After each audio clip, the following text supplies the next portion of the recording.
Ben, vous en avez des sacs. Vous êtes toute seule. Vous attendez le train. Elle fait des choses.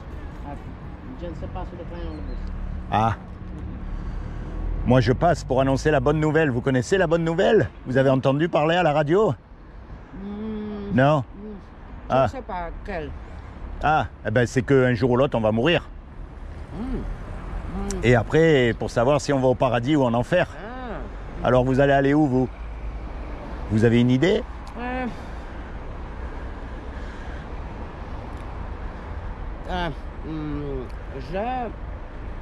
ne crois pas. Mais Ah. si, comment dire, je suis le même intéressé à la culture religieuse chrétienne pour plusieurs raisons. Et ma famille, ma mère, mon père sont chrétiens. Ma mère est très religieuse.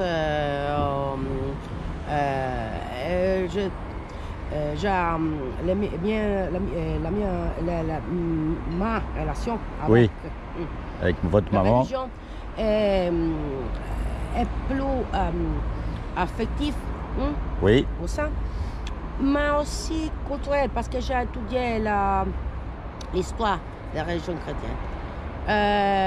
J'ai en relation si je ne sais pas rien. Ah, d'accord. Ben en fait, si vous voulez, quand on va mourir, on va être jugé par rapport au bien ou au mal qu'on a fait. Et pour ça, Dieu nous a donné une loi qui s'appelle les 10 commandements. C'est comme ça qu'on sait si on est bon ou si on n'est pas bon. Alors la loi, elle dit, tu ne mentiras pas. Malheureusement, vous et moi, nous avons déjà menti. La loi, elle dit, tu ne voleras pas. Malheureusement, vous et moi, on a déjà pris des choses que c'est pas à nous. La loi dit, tu honoreras toujours tes parents. Mais malheureusement, vous et moi, on n'a pas toujours honoré vos parents. La loi dit, tu mettras toujours Dieu en premier dans ton cœur. Et malheureusement, vous et moi, on n'a pas toujours mis Dieu dans notre cœur. Donc quand on va mourir, on va être confronté à cette loi-là. Et si Dieu est juste, il va être obligé de nous condamner. Et la condamnation de Dieu, c'est l'enfer pour l'éternité. Et ça, c'est terrible, parce que c'est ce qu'on mérite tous, sans exception. Le pape, le rabbin, l'imam, vous mettez tous les hommes, il n'y en a pas un qui pourra dire « Moi, tu me dois le paradis parce que j'ai accompli la loi. » Mais la bonne nouvelle, justement, c'est que Dieu, comme c'est un créateur, ça aime toujours ce que ça fait. Voyez? Et donc Dieu nous aime. Et comme il nous aime, il ne veut pas nous envoyer en enfer. C'est pas logique. Donc il a fait quelque chose pour que vous et moi, malgré qu'on soit coupables, on puisse éviter son châtiment. Eh bien, ce qu'il a fait, c'est que comme il a trouvé aucun homme de parfait sur la terre, eh bien, il est venu lui-même et il s'est habillé avec un corps. Il a pris une forme humaine qui est Jésus. Et il a dit, quiconque croit que Jésus est le Fils de Dieu et qu'il est ressuscité des morts, il aura la vie éternelle à mes côtés.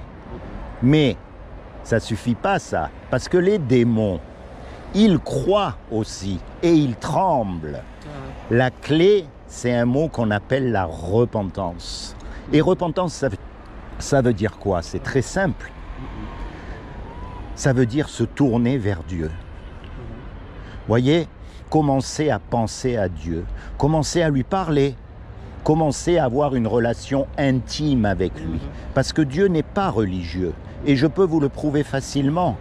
La religion, c'est quoi? Tout le monde fait pareil, tout le monde pense pareil, tout le monde va au même endroit, tout le monde prie à la même heure, tout le monde fait pareil. Et si vous n'êtes pas d'accord avec eux, ils vous regardent de travers, ils vous chassent et il y en a même qui vous tuent. Mais regardez bien, Dieu, il vous a fait unique. Il n'y en a qu'une comme vous. Vous vous rendez compte, depuis que tous les hommes et toutes les femmes, elles existent, il n'y en a jamais eu deux pareils. Il n'y a jamais eu deux personnes qui ont la même vie.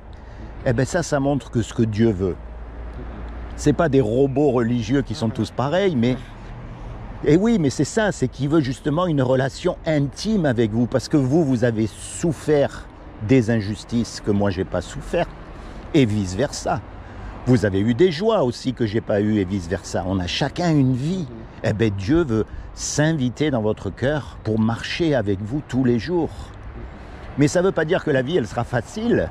Parce que si vous regardez la vie de Jésus, le pauvre, qu'est-ce qu'il a souffert, cet homme qui était Dieu sur terre. Et pourtant, il aurait pu tout arrêter comme ça. Quand ils sont venus l'arrêter pour le mettre à la croix, il aurait pu faire ça et oh, stop, il n'y en a pas un qui me touche. Mais non, il nous a montré que non, croire en Dieu, ça évite pas les souffrances.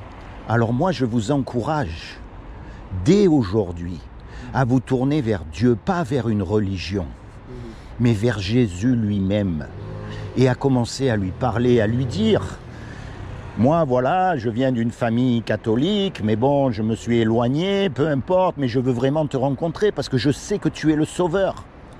Imaginez tous les deux, on fait une grosse bêtise. On va attaquer la banque. On attaque la banque et bien sûr, on se fait attraper.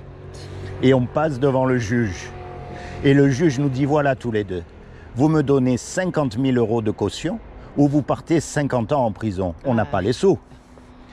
Et puis, pire que ça, on ne peut pas retourner en arrière pour effacer le mal qu'on a fait. Et on ne peut pas dire au juge non plus, monsieur le juge, vous êtes miséricordieux, vous êtes bon, je vous promets que je ne recommencerai plus. Le juge, il va dire, mais bien sûr, c'est vrai que je suis bon, c'est vrai que je suis miséricordieux, mais c'est justement pour ça que tu dois payer l'amende. Voyez? Et puis il y a un homme qui arrive, qu'on ne connaît même pas, et qui paye l'amende à notre place.